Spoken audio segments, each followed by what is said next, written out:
Hi friends, ఇక్కడ ఉన్నది మా పిల్లలు. ఇటు పక్క ఇటు హరిచరణ్, ఆ, ఆ చిన్న బాబు రామ్ చరణ్ అన్నమాట.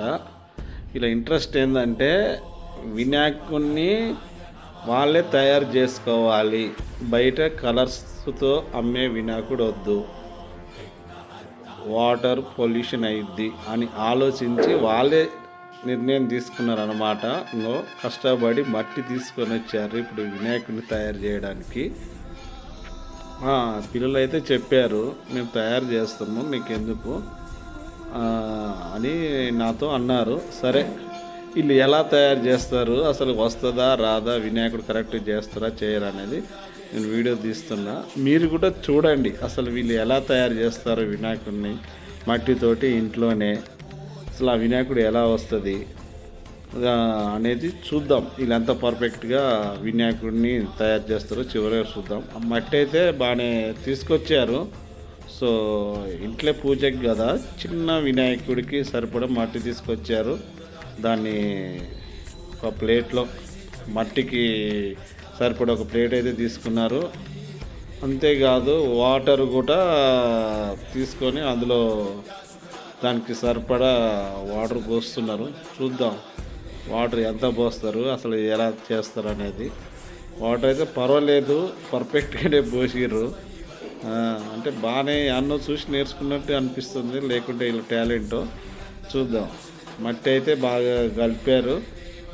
అంటే నెరి ఎక్కువ వాటర్ లేకుండా, నెరి గట్టి లేకుండా మనకు వినాయకుడికి చేతిలో మొత్తానికి అయితే ప్లానింగ్ ప్రకారమే ఒక వినాయకుని మోడలింగ్ తీసుకొచ్చుకున్నారు.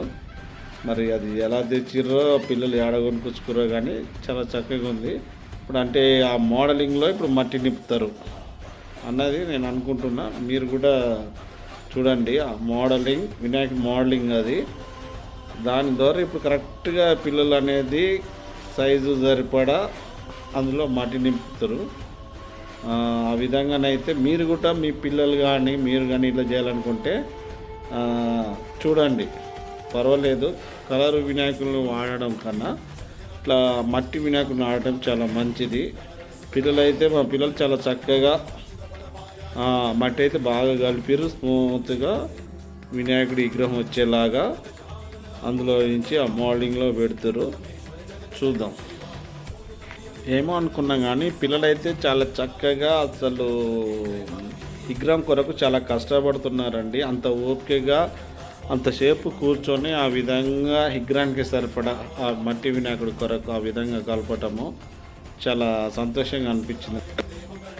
సో అండి, పిల్లలైతే చాలా చక్కగా అసలు ఎక్కడ గ్యాప్ లేకుండా ఆ మోడలింగ్, వినాయక మోడలింగ్లో అసలు ఆ విగ్రహం కొరకు చాలా చక్కగా స్మూత్గా వచ్చేలాగా చాలా కష్టపడి చేశారు. అది పిల్లలు ఇంట్రెస్ట్ ఉంటే ఏ పనైనా చేయగలుగుతారు. సో చిన్ని వినాయకుడిని తయారు చేయడానికి ఏ పిల్లల మాటకి ఎందుకు ఇష్టపడారండి? మీ పిల్లలకు కూడా వాళ్ళతో చేయించండి, చాలా ఇష్టంగా ఫీల్ అవుతారు. అప్పుడప్పుడు చదువు ఒక్కటే కాదు, ఇలాంటి కార్యక్రమాలు కూడా పిల్లలకు అవగాహన కల్పించండి. చాలా చక్కగా చిన్న మోతాదులో మట్టి తీసుకొని మోడలింగ్స్ కావాలన్నా కూడా ఆన్లైన్లో అక్కడ షాపులలో కూడా దొరుకుతాయి. తీసుకొచ్చి కలర్ వినాయకుడిని వాడకుండా ఇప్పుడు మా పిల్లలు ఎలా తయారు చేశారో చూడండి మట్టి వినాయకుడిని.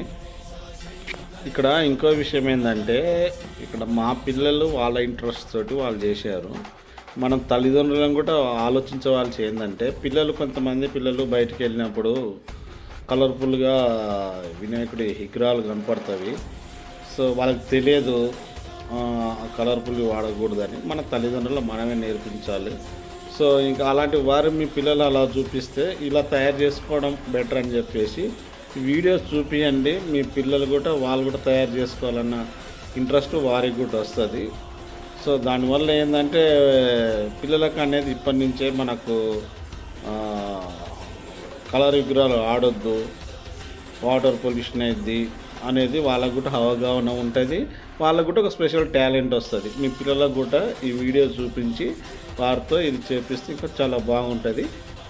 ఒకవేళ మీ పిల్లలు కూడా ఈ విధంగానే ఇంట్లో చేయాలనుకున్నా కూడా వినాయకుడిని ఇట్లా విగ్రహం తయారు చేసినప్పుడు ఒకరోజు ఆరబెట్టాలండి.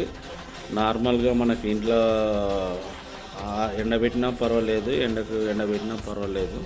మామూలుగా ఒక రోజు అయినాక దాన్ని బయటికి తీస్తే చాలా చక్కటి రూపం వినాయకుడిది వస్తుంది. లేదా వెంటనే మనం కదిలిచ్చేస్తే ముందుకే మళ్ళీ చేసిన ప్రయత్నం అంతా వృధా అయిపోద్ది, ఎమ్మటే విగ్రహం అనేది ఇరిగిపోద్ది. సో ఒక రోజు ఆరబెడితే చాలా బాగుంటుంది. మేము కూడా దీన్ని ఒక రోజు తర్వాత నేను ఆ మోల్డింగ్ నుంచి బయటికి తీస్తాం అన్నమాట. అప్పుడు పూర్తి విగ్రహం చాలా చక్కగా కనపడుతుంది. మేము పూజ కార్యక్రమాలను కూడా ఇదే ఉపయోగిస్తాం. నెక్స్ట్ వీడియోలో కూడా పూజ చేసే వీడియో ప్లస్ ఆ విగ్రహం ఎలా వచ్చిందనేది నెక్స్ట్ ఇంకా వీడియోలో పెడతాం. సో ఆ వీడియో మీకు వెంటనే చేరాలంటే మా ఛానల్ సబ్స్క్రైబ్ చేయండి, ఓకేనా.